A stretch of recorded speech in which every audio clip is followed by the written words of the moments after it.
In this video, I'm going to show you how to create a profile. The profile is going to be the existing profile of the alignment that we're creating. So before you can design a road, you have to know what the road looks like in profile view. So if this is our road, we'll know, because we're on West Campus, we know that if this is over by the parking lot F, we're going to be going downhill into a flat area, up to the top of the hill to a flat area, back downhill to a flat area, and then start rising again. So that's what we should anticipate our existing profile to look like. So we're going to create a profile using the surface that we've already created and the alignment that we've already set. So you're going to go up to the Home tab, and you're going to go over and click Profile. When you pull down the menu, you're going to create a surface profile. Select that, and what you're going to have is a list of all your alignments and a list of all your surfaces. Since, for example, if we were working a subdivision, we could have 10 roads, and we could possibly even have 10 different surfaces for the areas of those roads. But in this project, we only have one road, one surface. So it's already set and selected.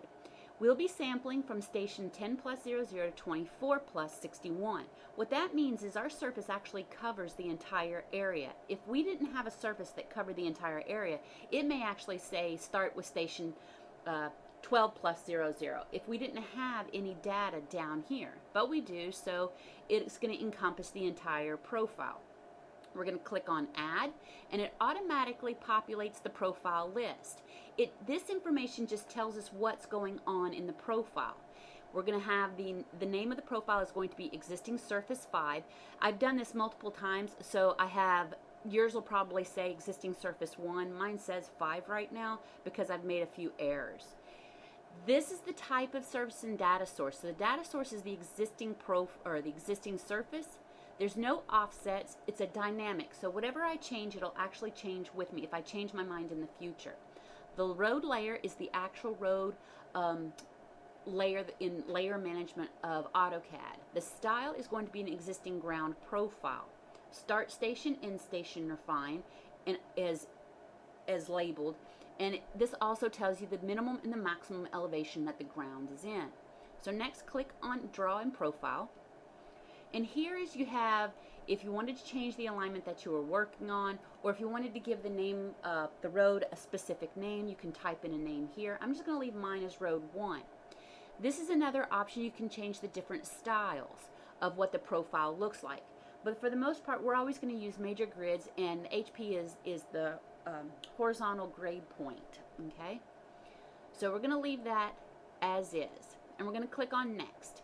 So what this says is if you only wanted to build a certain portion of the profile, the automatic goes from start to stop, beginning to end. You could actually specify a specific range here and say, I want to start at 12 plus 00 and only go to 20 plus 00. But we're not going to do that. We're going to leave it as automatic today. And then you're going to go Next. Now here, the height of the profile, it automatically says, okay, the minimum is 110.6 feet to 134. Now, when you're designing a profile, you have to actually think as a civil engineer, what is going on underneath the ground? Am I going to drop down below the ground and then come up above it? So typically, as an engineer, we're going to actually change that to about 20 feet below ground, because your pipes can be buried. Your sewer, your water, your storm is typically buried between 10 to 15 feet below ground. So I'm just going to give myself a little room and say 20 feet. So I'm going to say 90. Make these nice even numbers. Okay? And I'm going to give myself a little bit of area above the profile, and I'm going to say 150. All right? So this is just so I can have my text look nice when I go. If you look at this example right here, this is what your profiles are doing. So I'm putting a little bit more room below the minimum grade, and I'm putting a little bit more room above the maximum grade. Now where it says split the profile is if you want to have different views. That's a little bit more than what we want to do today, so I'm just going to go ahead and leave that as default. Then we're going to click on Next. And what this says is it gives you the information, kind of like we looked at before. So all of this is going to be default, but it's just information on how the profile is being designed, how it's going to look. So you're going to go Next.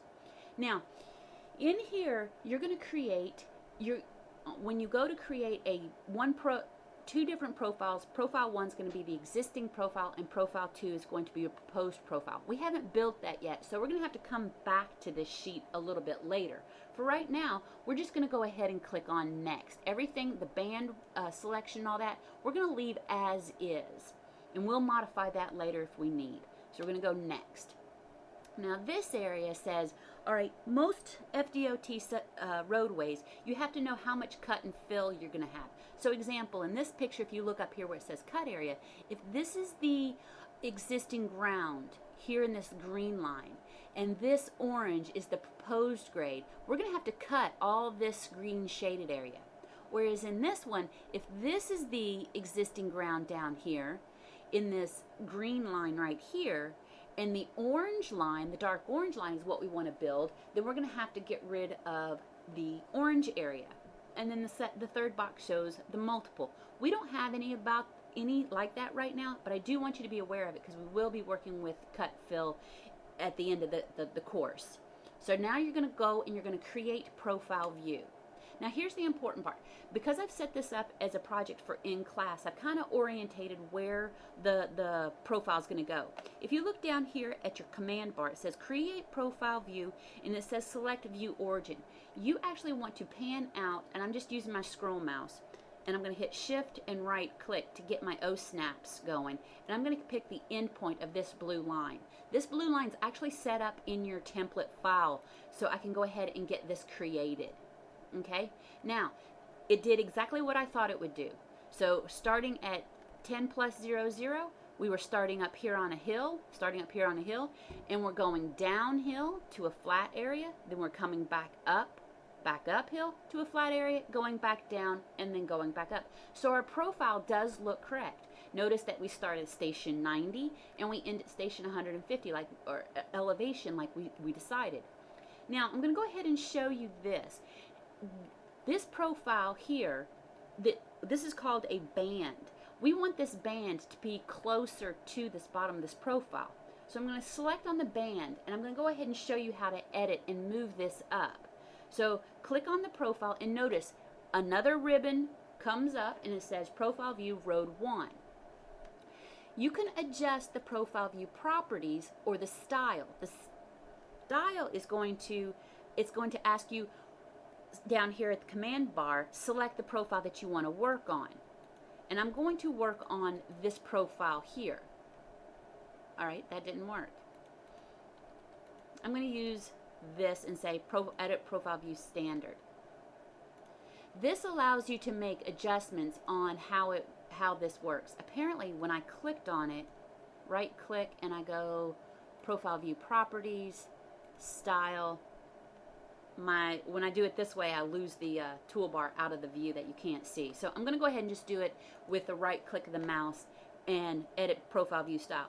Now what this allows you to do is actually make the profile look better in different ways. So as I click through these, this is the information in the profile, what grid it's set up, the horizontal and vertical axis scale. It's a 20 scale. The grid view, do you want to clip it? Horizontal axis titles. I will be showing you this a little bit later in another video to how to clean it up, how to make it look nice. Now, I told you I wanted this bar here connected to the bottom of the profile. So I'm going to click on it, right click again, and do profile view properties. When the properties comes up, you're going to have the information that you looked at before. And you can change any of this information. If I wanted to change the height of it, I could change it here. I want to go to the bands where it says the gap. The gap I want to change to 0. That means the gap between the profile itself and the band, the band is going to change. So I put the gap as 0 and I hit apply and OK. Now it's set to the top. Now when we go to create a proposed grade, the first number is the existing ground and the second number is going to be the proposed grade. But I'll show you that in the next video. So right now we have our existing ground and it looks good, and we have our profile set. Alright, so the next video will be the proposed grade.